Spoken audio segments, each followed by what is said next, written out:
Dear students of 8th class, Assalamu alaikum warahmatullahi wabarakatuh.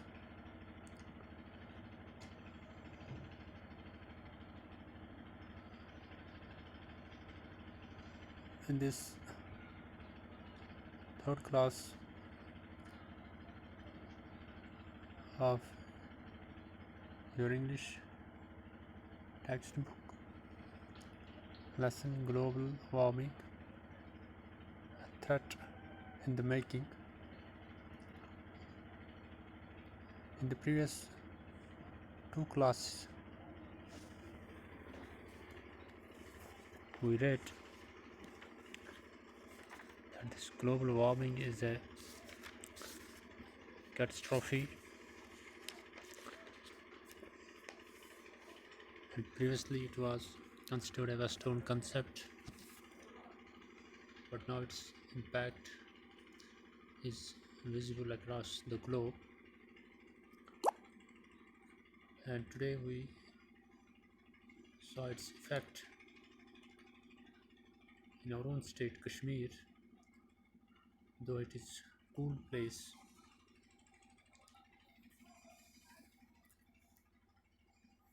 and having a unique ecosystem,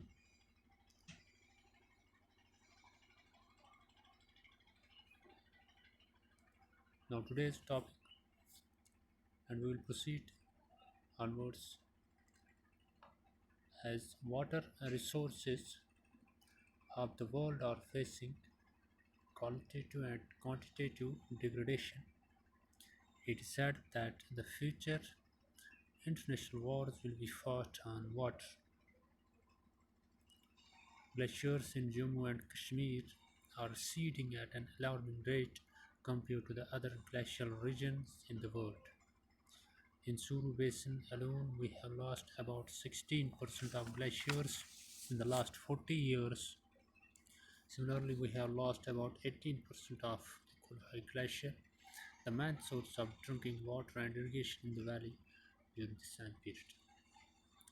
ये कहते हैं कि water resources through out the world, इस पूरी दुनिया में जहाँ भी जो भी वाटर रिसोर्स है वो डिग्रेड हो रहे हैं दोनों तरीक़ों से, एक qualitative and quantitative. Qualitative means जहाँ तक पानी की प्योरिटी का सवाल कि पानी प्योर है, क्वालिटेटिव मीन्स मियार, एंड क्वांटिटी मीन्स मकदार।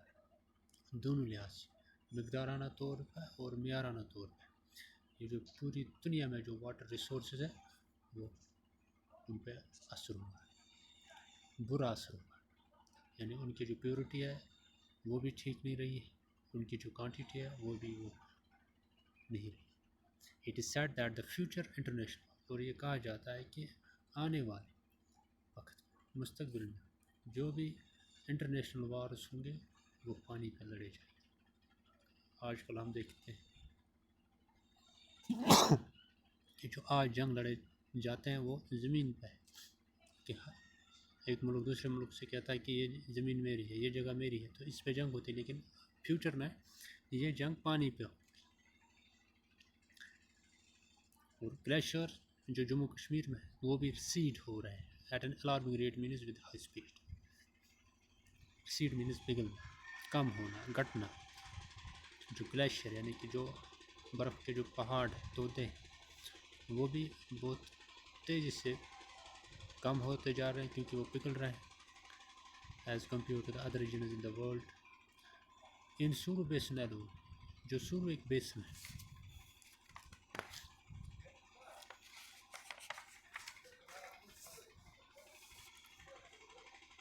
we have lost about 16% of glacier in the last 40 years.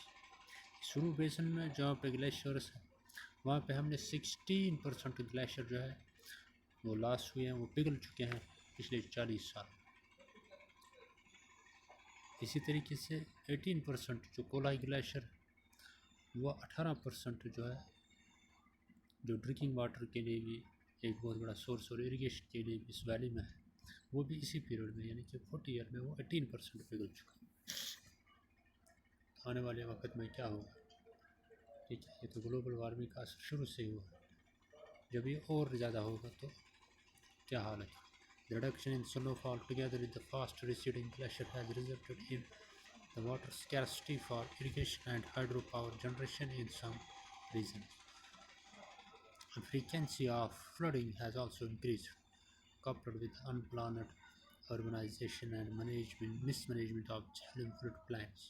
The situation is going to be alarming in the near future. Most of the wetlands that used to act as sponge during flooding are being converted into concrete landscape. आजकल बर्फ़ में जो snowfall में जो reduction हुई, एक तरफ से बर्फ़ भी आज कम गिर रही है, दूसरी तरफ से ये ग्लेशियर जो बर्फ़ के पहाड़ ये भी पिघल रहे हैं। अगर बर्फ़ ज़्यादा गिरती तो इन ग्लेशियर का साइज़ जो है वो इंक्रीज़ हो जाता, लेकिन एक तरफ से ग्लेशियर पिघल रहा है, दूसरी तरफ बर्फ़ भी कम गिर रही है। तो ये तो मैटर ऑफ कंसर्न है।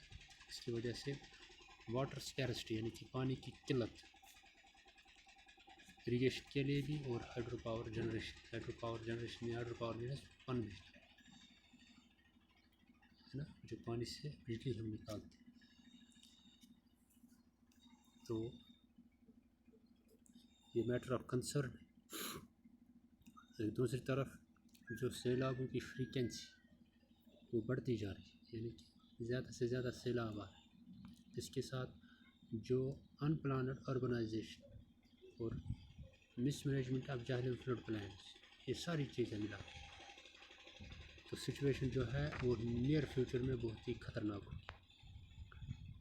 वेटलैंड जो थे जो बहुत ज़्यादा पानी पीते थे, जब भी फ्लड आता था तो ये उस वक्त एक्ट करते थे स्पॉन्ज से सोना था चीज़।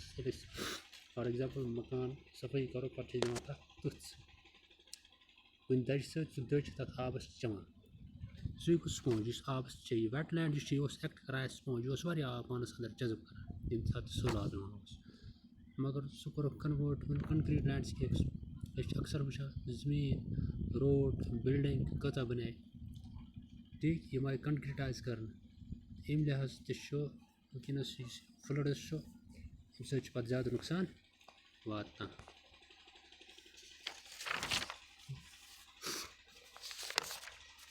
इसके बाद another phenomenon that is directly related to global warming is the occurrence of high velocity of storms in the valley, which have caused devastation to crops and fruits, thus affecting the livelihood of many people.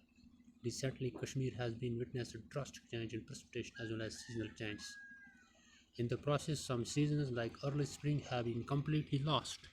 The change is felt as most of the spring flowers like the narcissus that normally used to flower in March can now be seen in full bloom in January or February.